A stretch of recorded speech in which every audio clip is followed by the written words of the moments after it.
so that's 2 of the fingerings I'm going to teach. I'm going to teach a total of 7 fingerings in this first video. I plan to do a part 2 where I teach additional fingerings. I would go ahead and hold up the tab for those fingers I'm going to show while I talk about what the scale is. So the scale we're teaching today is a Hirajoshi scale. It's a Japanese pentatonic. Pentatonic is just a 5-note scale. So it's traditionally based upon the kodo tunings and traditional Japanese music, but for what we're doing, we're going to see how it relates to Western music, and luckily it fits 100% in your major minor scales. So you don't have to do anything different as far as chords and stuff. You can just use it in, like if I play a C major scale and it's relative minor to that A minor, it will fit 100% in that. It's just like a simplified version of it where it's only playing 5 notes of the 7. So if I leave off the D and G, which is the 4th and minor 7th of the natural minor, I get Hirajoshi. Now I could also think of leaving off the D and G sharp if I want to think of it as relating to harmonic minor. It fits perfectly well over that too. So what I mean by that is all the chord scales, arpeggios that you normally do in a key will work well in conjunction with the Hirajoshi. So I could play a Hirajoshi lick and go right into my natural minor and then go back into Hirajoshi, back into my normal scale stuff, and then back into the Hirajoshi, and then back into the other stuff. So it all blends well together. And that's kind of how I'd always used it. I've created licks using this for probably about 30 years, but I never actually saw it as an independent scale or knew what it was. I first started doing fingerings of it after seeing someone mention it in a Japanese metal video. I then Googled it and saw that, yeah, it's just a simplified form of scales I'm already doing. So I started creating these fingerings for it for this video. So if I look at, again, just simplifying my A minor, I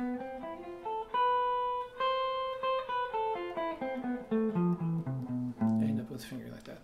Now I don't particularly like this fingering a lot though. It's perfectly usable, but you end up with 5 notes in a row there using just the 3rd finger and 4th finger, which is tiring to do. I mean, you can play it, but if you do a lot of reps on it, it's probably going to wear out these fingers.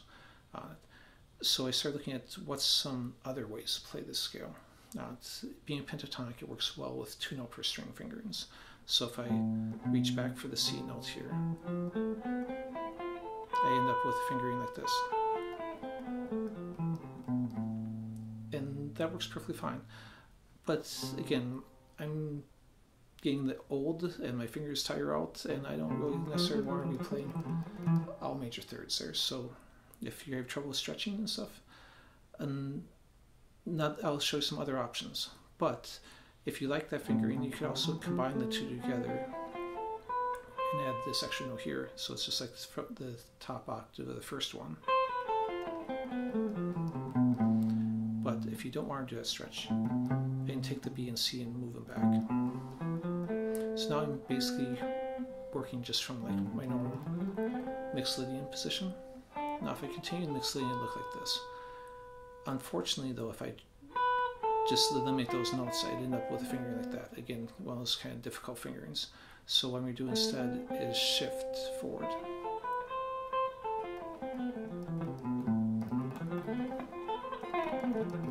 So we end up with something like that, which you know, that's a finger I kind of like. It's kind of cool, I think. You can add in your F at the 1st fret if you want as a variation. And on the tab, any of the notes in parentheses are just that. They're variations you can add in on it. Now, one of the ones I played in the beginning is if I shift forward. Same notes, still starting on the A, but now I'm just going to move forward for the E and F note. What's nice is I've already played all 5 notes, so now when I hit the octave, I can just do the same thing. I'm just going to reach up for the higher A note.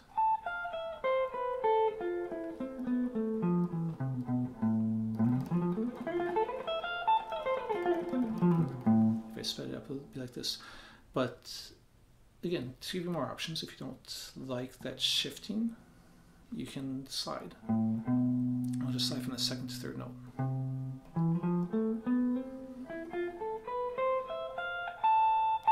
The same thing when I'm coming back. On the one that has 3 notes, I'm just going to slide from second to third.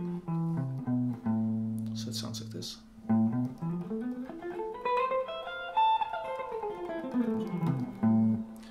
And coming back, you kind of get a little bit of a Django Reinhardt type feel. And what I mean by that is, if you don't know who he is, he injured these fingers, so he would play entire solos with just the 2 fingers. It's pretty amazing if you watch his stuff, so you should check it out if you don't know who he is.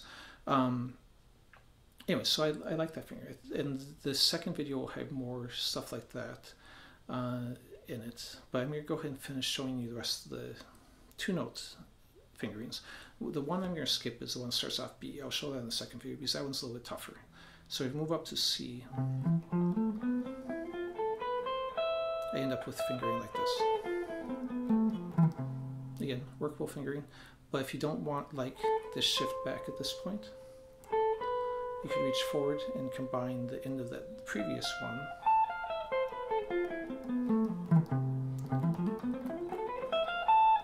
but if you don't mind the shift,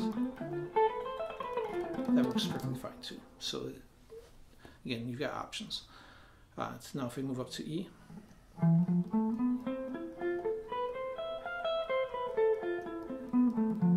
you end up with that fingering. And if I start an F, of course you could do, like we talked about before, this fingering just starting on F, but if I'm doing the 2-note per string, it ends up being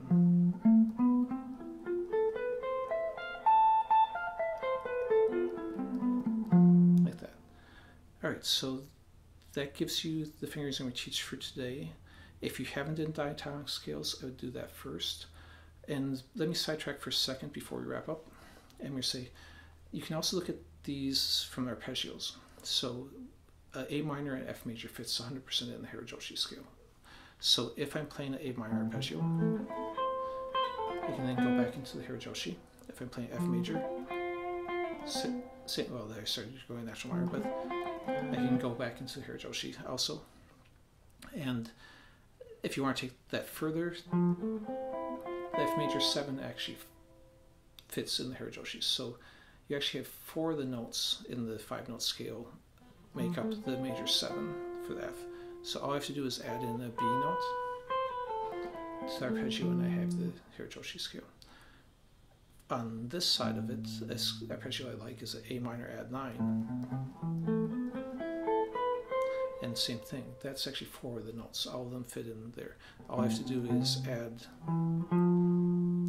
an F note, and that turns my A minor add 9 into Hirajoshi. So if I'm doing a lick with the A minor add 9, and easily go into Hirajoshi just by adding 1 more note. Anyways, we'll leave it at that. Thanks for watching.